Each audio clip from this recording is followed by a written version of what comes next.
The legendary defensive football player, Lawrance Taylor, made a move in one of his career matches that no one thought would change the game's history. He grabbed the quarterback, Theisman, in such a way that he never got to play another. Due to this, a new position called the left defense was introduced so that the player could defend his blind side. The left defense has a large body with giant hands, and the narrator claims that such a combination has changed her life too. Hello and welcome to IM Movies. Proceeding with Michael Oher, who is seen walking on the street and recalling his childhood. He is then seen with a lady investigating his odd predicament, which makes Michael uncomfortable, but he is not allowed to leave without answering. The scene cuts to 2 years earlier, when Michael is seen in a car with a man named Big Tony and his son, Stephen. After the trio reaches a Christian school, Big Tony meets Coach Bert Cotton and requests that he admit his son, stating that he knows he needs some players, and Stephen is good with any game that involves a ball. Cotton hesitates initially, but he seems interested when he looks at Michael.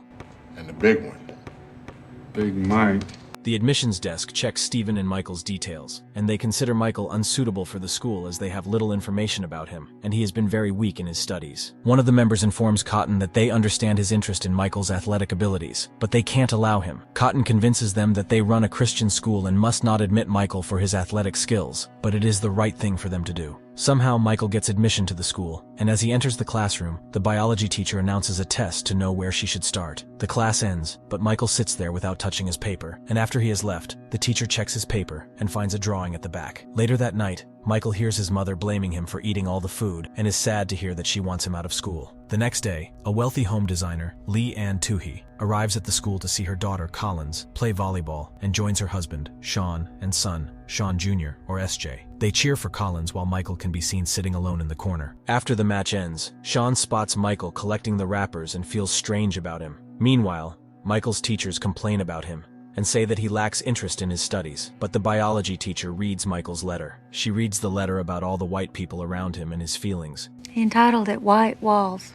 which make them all emotional. Michael approaches two little girls on swings, but they walk away from him, and that is when SJ advises him to reach the kids smiling. SJ introduces himself to Michael, but Anne calls him back to her car. In the evening, Michael reaches the laundry, puts on his clothes for washing, and sits to read. The following day, the biology teacher rushes to her other colleagues and proves to them that Michael is not stupid and he will pass the exam. In the evening, Sean, SJ, and Anne attend a function at the school, and they are discussing SJ's performance when Sean and Anne notice Michael walking in the cold. They stop the car and learn that Michael is headed toward the gym, but Anne orders Sean to turn their car back toward Michael again, and upon asking, "Do you have any place to stay tonight?" she learns that he has no place to spend the night. Anne feels sad, so she takes him to her home and prepares a sleeping spot in the guest section, guiding him to call them if he needs anything. Anne and Sean are in their room when Anne seems concerned that Michael may steal anything from them. Early in the morning, she asks Sean to stay alert before checking on Michael, and learns that Michael has left after putting everything in place. She stops Michael and asks him whether he will spend Thanksgiving with his family.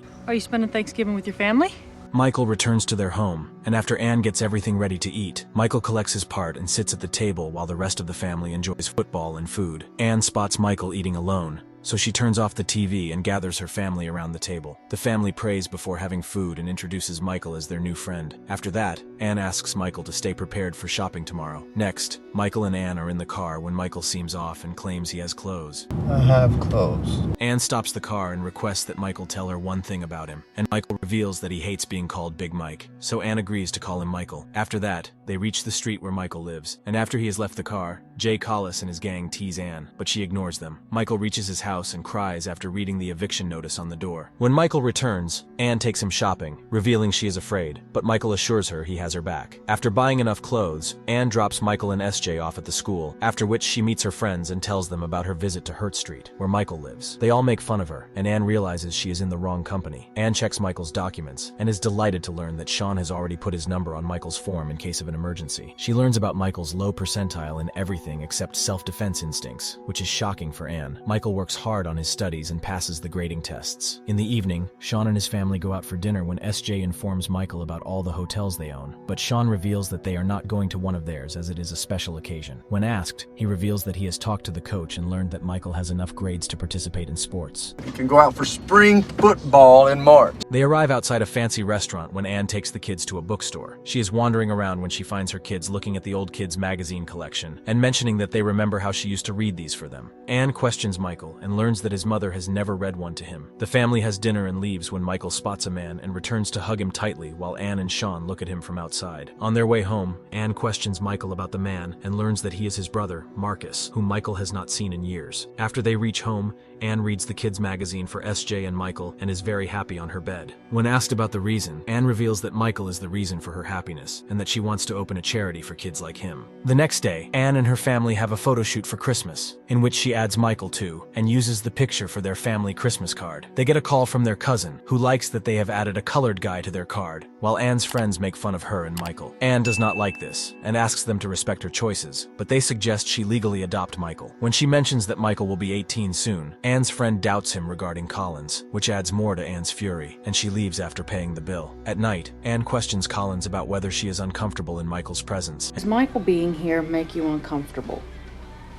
And she tells her mom about what the kids at her school say about Michael. Anne tells her that if she is not okay with Michael, she can make other arrangements for him, but Collins disagrees. Next, Collins notices Michael playing with little girls and accompanies him in the library while sitting alone. Next, Michael is on the ground when the coach spots him lifting heavy weights and informs Sean that he will make them famous one day, but Sean suggests he focus on his training. Michael starts training but fails to perform well. After his training session, Anne and Sean meet Coach Cotton, and only Anne has hopes for Michael that he will not let them down. Following that, SJ gets a schedule for Michael's training. When he denies following it and asks to go and play video games, SJ tells him that everyone believes he will become a star footballer one day and tells him that everyone in their family is an athlete. SJ helps Michael with his warm-up, and after a few days, Michael approaches Anne and requests that she help him get a driving license. Upon being asked why he needs that, Michael replies that he wants something with his name on it. Anne takes him to the license registry office, but the lady on the computer fails to find any information about him, and Anne tells her she is willing to do anything for Michael's license. Pay for all the insurance, whatever it takes.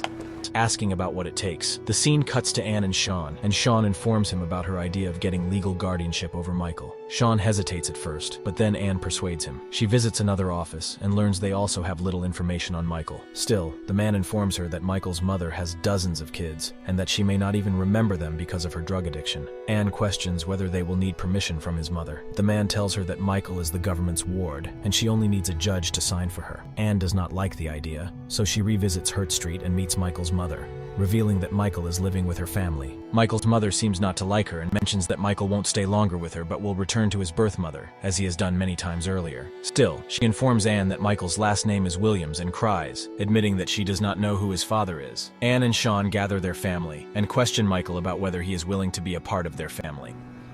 We'd like to become your legal guardians.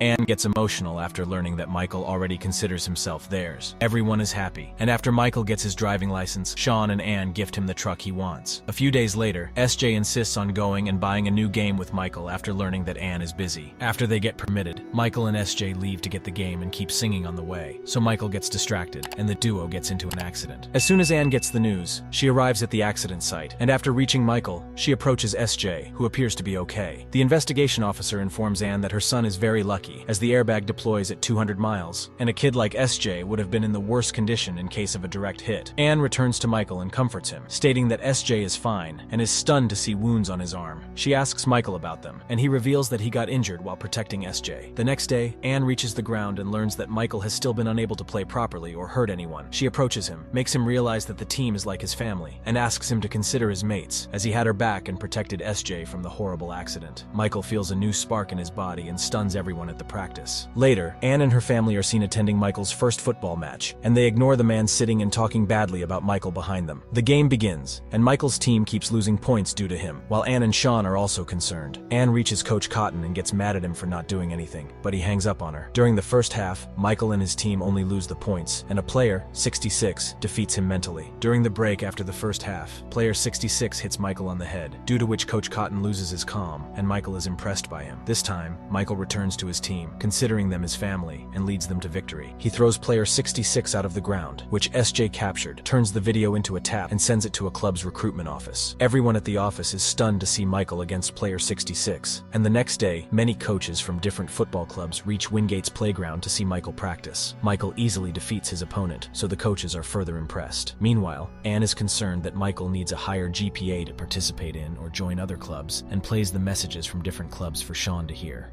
She hires a professor, Miss Sue, from Ole Miss to teach Michael, and she gets interested after learning that Michael may play for their school. Miss Sue clarifies that she is a Democrat I'm a Democrat.